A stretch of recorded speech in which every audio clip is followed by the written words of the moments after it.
dipakai untuk gaming, resolusi 1080p, presetnya mid to high, terus dipakai editing, rendering juga.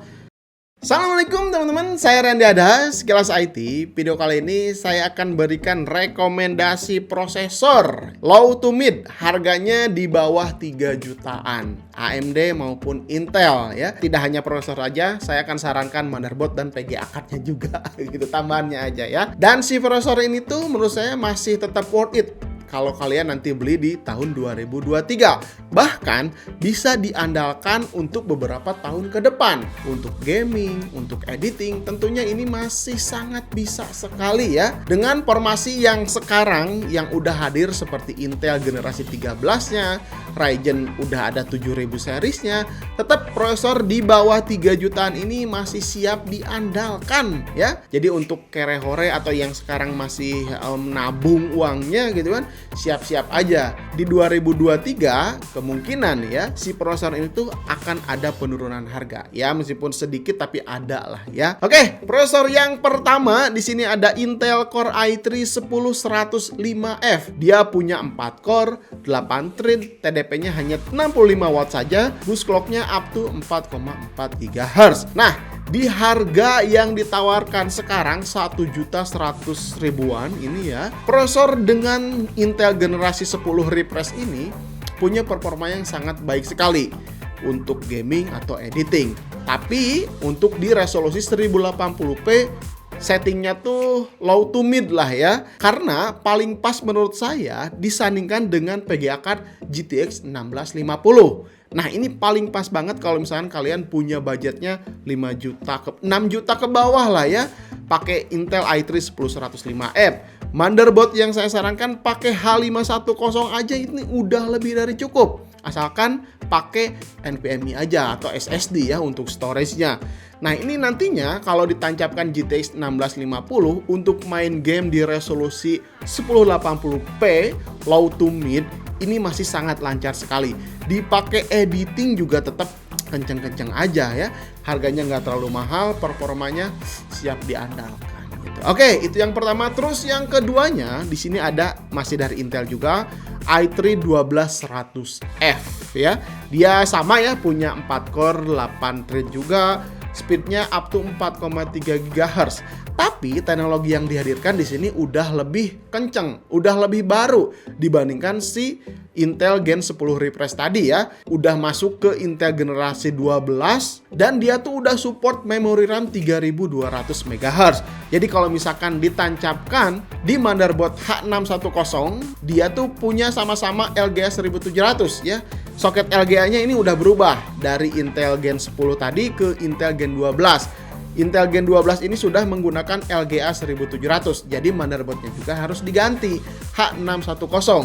Dan si motherboard H610 ini tentunya udah support M.2 dan udah support memori RAM speed 3200 MHz. Jadi pasangan yang pas ya, i3 12100 dan motherboardnya H610. Terus PGA card yang paling pas disandingkan dengan 12100F apa? Ya tentunya seri GTX juga, tapi GTX-nya agak naik nih. GTX 1660 Super. Kalau kalian punya budget lebih, bisa tancapkan RTX 3050. Nah ini pasti performanya bus ya. Bisa main game di resolusi 1080p, settingannya medium atau high juga bisa ya di beberapa game ya. Terus prosesor yang ketiga di sini saya rekomendasikan dari AMD ya. Harganya masih di bawah 2 juta nih. Ryzen 5 3600. Dia punya 6 core, 12 thread dan harganya sekitar 1,8 jutaan aja. Ya memang si Ryzen 5 3600 ini teknologinya agak lama juga ya. Tapi untuk performa yang ditawarkan dan harga yang ditawarkan di e-commerce sekarang, ini tentunya sangat murah lah ya. Dia punya 6 core 12 thread di harga 1,8 jutaan. Tuh kan luar biasa ya. Apalagi ini ya kalau misalkan ditanamkan dengan PGA card GTX 1660 Super atau RX 6600 yang polos atau yang XT juga masih tetap oke-oke aja ya. Dipakai untuk gaming, resolusi 1080p, presetnya mid to high, terus dipakai editing, rendering juga udah sangat bisa sekali ya. Apalagi dia banyak core-nya ya, punya 6 core 12 thread di harga yang ditawarkan tuh sangat murah sekali. Jadi menurut saya Ryzen 5 3600 masih pas untuk dibeli di tahun 2023 nanti. Rekomendasi nomor 4, prosesornya dari AMD juga, ini Ryzen 5 5600. Tentunya ini harganya di atas 2 juta, tapi 2 jutanya kecil. Dia sama punya 6 core, 12 thread, up to 4,4 GHz, tapi ini teknologinya udah berubah. Udah lebih kenceng, lebih irit lagi dibandingkan 3600 yang tadi.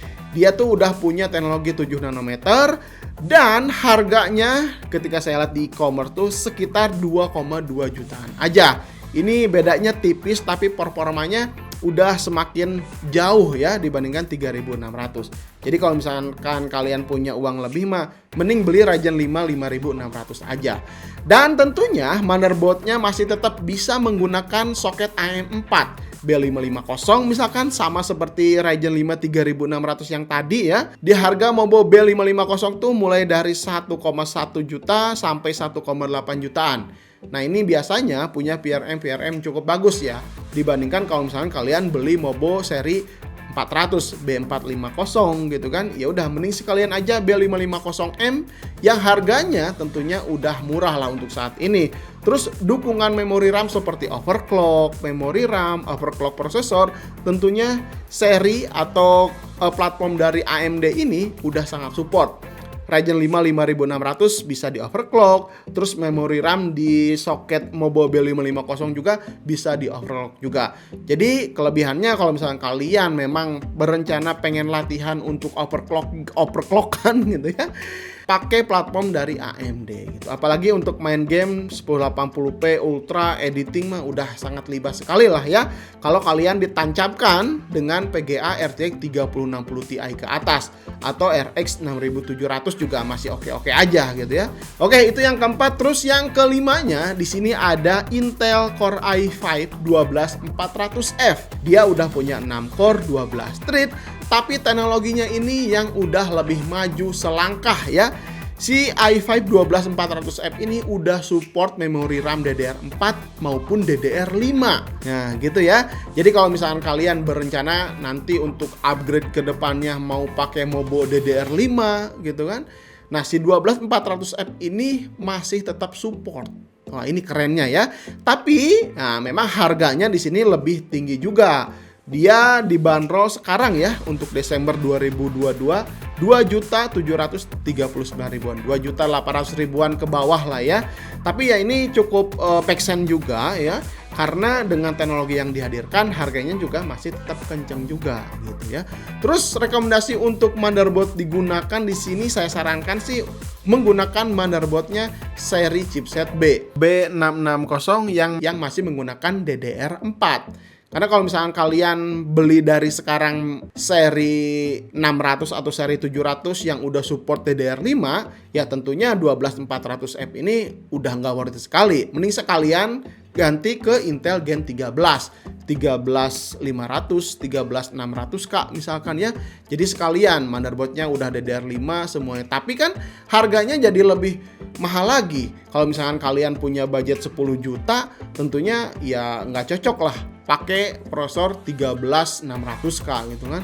Tapi kalau misalkan 12400F ini kita tancapkan di Mobo B660 yang masih pakai memori RAM DDR4. Terus PGA-nya misalkan pakai RTX 3070 Ti atau RX 6750, budget 16 sampai 19 jutaan masih sangat cukup sekali ya dengan menggunakan komponen-komponen di kelas mid-end juga. Jangan kalian pakai prosesor dan PGA kelas mid-end tapi pakai yang lainnya kelas low-end seperti power supply yang 550 watt nggak ada sertifikasinya, ya jangan juga gitu kan. Harus disesuaikan juga kalau misalkan prosesor dan PGA card-nya ya minimal kelas mid-end. Nah, kasihlah peripheral yang lain juga di kelas-kelas mid-end. Nah, untuk 12400F ini tentunya bisa main game di resolusi 1080p, setting mid to high atau mid to ultra ya, karena 3060 Ti untuk saat ini dan game-game yang ada di 2022 ini masih tetap bisa melibas di resolusi 1080p settingan mid to high lah ya.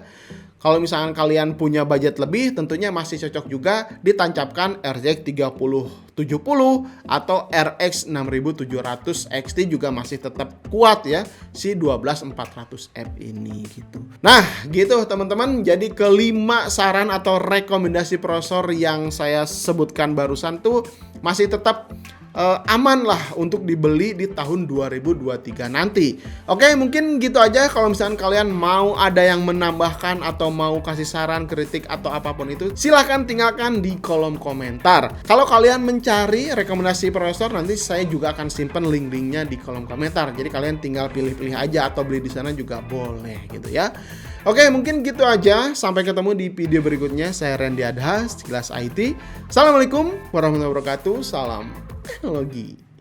Kalian lagi cari power supply yang berkualitas dengan harga terjangkau? Nggak usah ragu lagi. XPG Pilon incarannya. Menggunakan kapasitor dari Japans dengan proteksi yang lengkap, OVV, SCP, OCP, sehingga bisa melindungi komponen kalian dari arus yang berlebih ataupun tidak stabil. Untuk efisiensi, selain 80 plus bronze, juga disertifikasi oleh Cybernetic untuk tingkat efisiensi dan kebisingan yang cukup rendah. Tersedia mulai dari 450 watt sampai 750 watt. Opsi ideal untuk dijadikan power supply di rakitan PC kamu. Info lengkap cek deskripsi.